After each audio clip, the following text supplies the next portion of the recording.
Hey everybody, welcome to Finding Ithaca. I was just out for a walk today and just see the sign over here that says Animal Crossing, right? And so I'm wondering if you've ever been out in nature before and have ever crossed paths with an animal. Maybe a snake, maybe a raccoon. Palm Beach County has all kinds of different nature preserves. You can come check them out. Go for a walk, get some fresh air. In the story we're about to read, there's a boy named Johnny who crosses an animal that is very unexpected. Anyway, I hope you enjoy this story. Make sure you like and subscribe at the end, and we'll talk to you in just a little bit. The Biggest Bear by Lind Ward. Johnny Orchard lived on the farm farthest up the valley and closest to the woods. On the hill behind the barn, Johnny's grandfather had planted a few apple trees. These were the only apple trees in the valley, and they were known as the Orchard's Orchard. Whenever Johnny went down the road to the store for a piece of maple sugar or something, he always felt humiliated. The other barns in the valley usually had a bear skin nailed up to dry, but never Johnny's barn.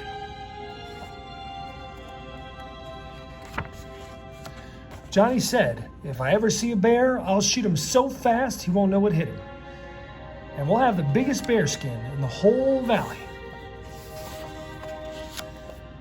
After he'd gone quite a ways into the woods, he came to a place where there was a big stump, and something seemed to be moving in the bushes behind it.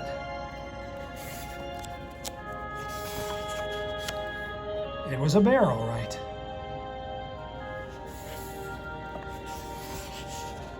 He seemed hungry, so Johnny gave him a piece of maple sugar.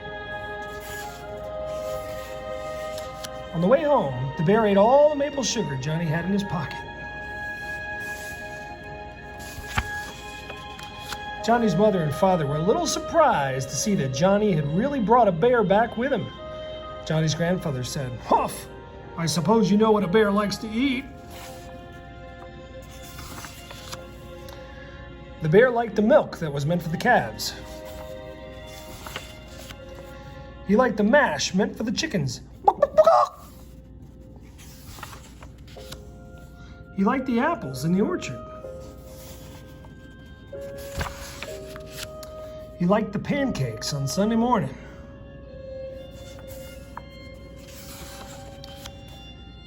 And most especially, he liked the maple sugar that Johnny had brought him from the store. There was hardly anything he didn't like. Johnny's mother got pretty upset when he started looking for things on the kitchen shelves. In the fall, Mr. McCarroll got pretty upset when the bear spent the night in his cornfield. In the winter, he had a wonderful time with the bacons and the hams in Mr. Pinnell's smokehouse. It was bad enough that he emptied all the sap buckets when the McLeans were tapping their maple trees in the spring. But it was worse later when he got to the McLean's shed and drank up most of their maple syrup. He was always eating. It seemed he grew pretty fast and got pretty big. Finally, Mr. McLean started talking to Mr. Pinnell. They both went to see Mr. McCarroll, and they all came to see Johnny and his father.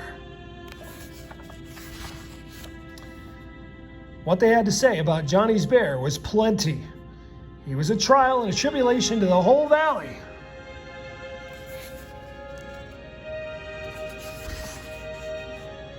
After the neighbors had left, Johnny's father explained to Johnny that the bear would have to go back to the woods. So the next morning, Johnny started out. They walked for miles due west on an old lumber road, way past Baldwin's Hill, to an old clearing that was overgrown with raspberries. Johnny explained to the bear that the time had come for him to go and live in the woods, like the other bears.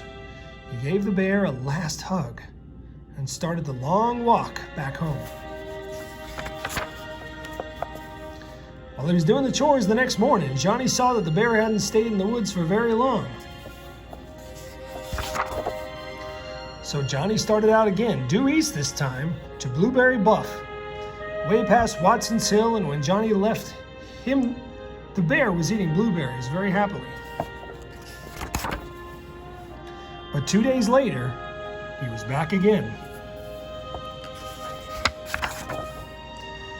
This time, Johnny took him due south and got a boat and rowed 2 miles out in the lake and left him on Gull's Island, which is a pretty big island.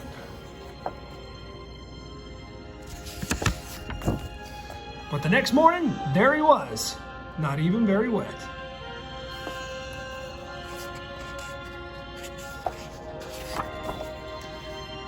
Johnny and his father talked it over and they decided there was only one thing to do.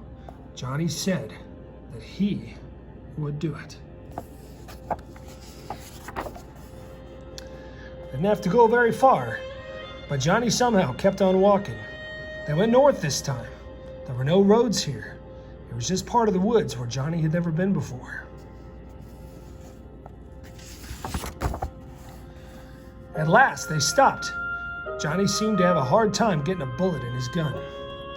While he was working with it, the bear seemed to get a whiff of something. Without warning, he took off into the woods. Johnny went with him. They went through the woods so fast that Johnny lost his gun, but he held tight to the rope. They seemed to be heading for some sort of little house. They went through the doorway fast, and something came down with a bang, and they were prisoners.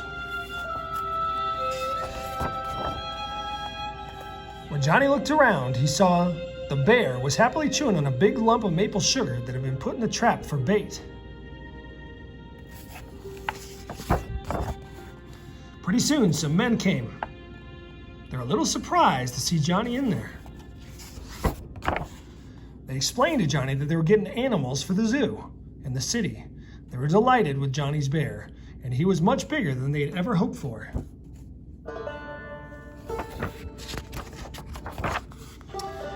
He'll have a fine place to live and all he wants to eat, the men told Johnny, and you can come and see him whenever you want to.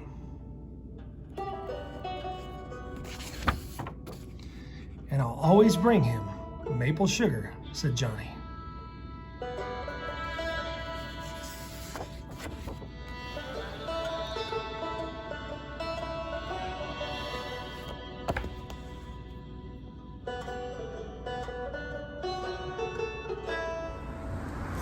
Well, it's getting pretty late. In fact, the nature preserve is closed down now because it's dusk. So, just have one more thing to ask. If you could bear it, could you give me a like on this video? I'd appreciate it. We'll catch you next time.